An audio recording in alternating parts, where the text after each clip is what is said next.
Hey there, YouTube. Getting ready to start another project today, and I thought I'd take you along with me.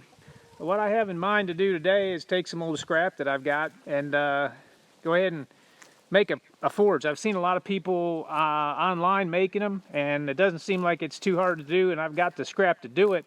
And I thought, you know what, this might be a good idea to have one of these, and then instead of wasting all my oxygen and acetylene every time I need to bend something, or even I got a old piece of rail I can probably use as an anvil. I'm going to go ahead and try that too, and just see what I can come up with. So let's go ahead and build a forge. What the heck?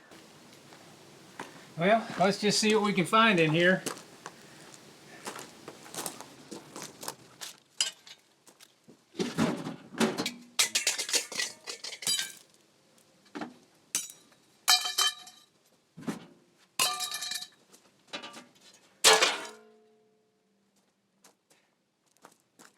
This came from an old wood stove. This was the back of an old wood stove, and I cut it out with a plasma and used that for some other projects. And then I also found this rotor right here. That's what I'm gonna use, and I'm just gonna basically stick it down in that hole and cut off some of the sides, and then add a lip, and we'll see what happens. Okay, I've got this pipe laid out on a work surface here, and it's clamped down. Got me a little mark right here that it's going to be the fish mouth. I don't know if you can see it or not. It's not real accurate, but it doesn't have to be for what I'm doing. I'm going to fish mouth this out on both sides so that this will fit. And let me get a focus on that. There you go. So you can see that. Now I'm just going to notch that out with my plasma cutter on both sides, and then I'll be able to put those pipes together.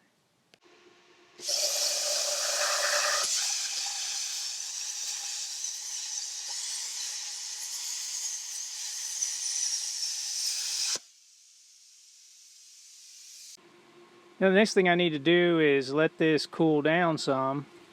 And that piece down on the ground there, as you can see, it was burning the grass.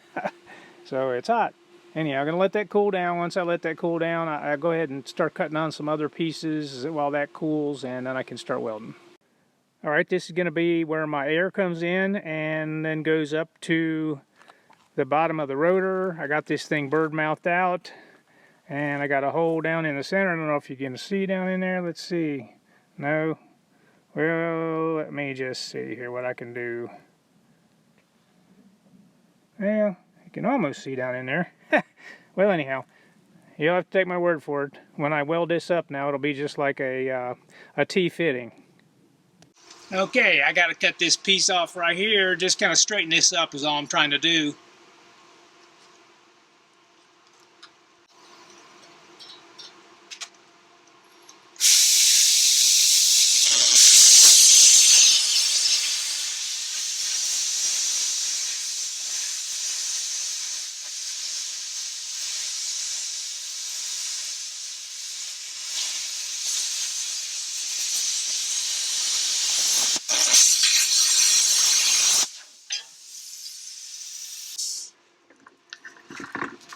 It looks like I'm going to start a forest fire. Yeah, I better get that put out.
Just so you'll know, I always clean my metal before I weld when I'm doing MIG welding, but this is a forge, and as long as the welds hold, I don't care.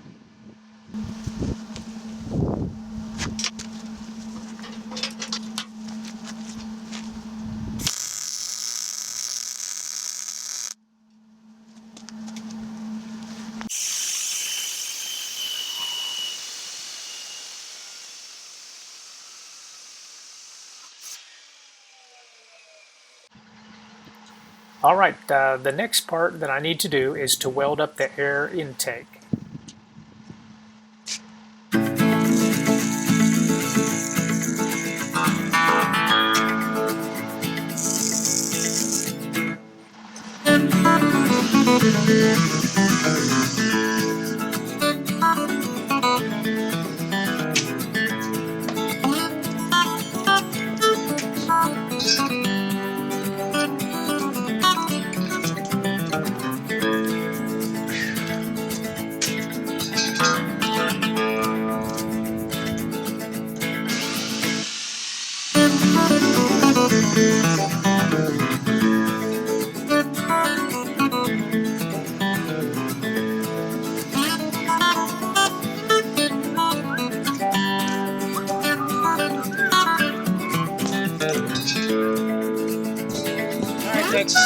That's the legs.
Well, here we go. This is as far as I've gotten in one day. I've worked on this thing probably, I would say probably 3 hours. And I didn't do any grinding or sanding on anything. I know that these wells will hold good enough for what this is. I wouldn't dare do anything like that structurally, but this is not structural. So anyhow, took some angle iron and put there on the sides, as you can see. Got that rotor in there and welded, and then I've got the pipe down underneath of here, welded to the base under there. All this is welded. I don't have any pipe fittings in here, but since I have a welder and know how to weld, and I had all this scrap stuff laying around, I figured, what the heck, let's go ahead and build a forge. And those are my legs. I'll give you a close-up shot here of looking down in the center of this thing. You can see I got some steel welded down in there to the back side of this hub, and then you can see the hole that goes through all the way, and then the vent comes out on the side over here so that it's not in my way when I'm working. And I'm going to put a air source here, and then a little flapper on the bottom to keep the ashes from dumping out until I'm ready. So that's it for today. So if you like what you've seen and you've learned anything, please like and subscribe and tell your friends about it. It's a really easy build. If you just got some scrap laying around, you might as well try it. Until next time, this is Bob, signing off from Life in the Mountains.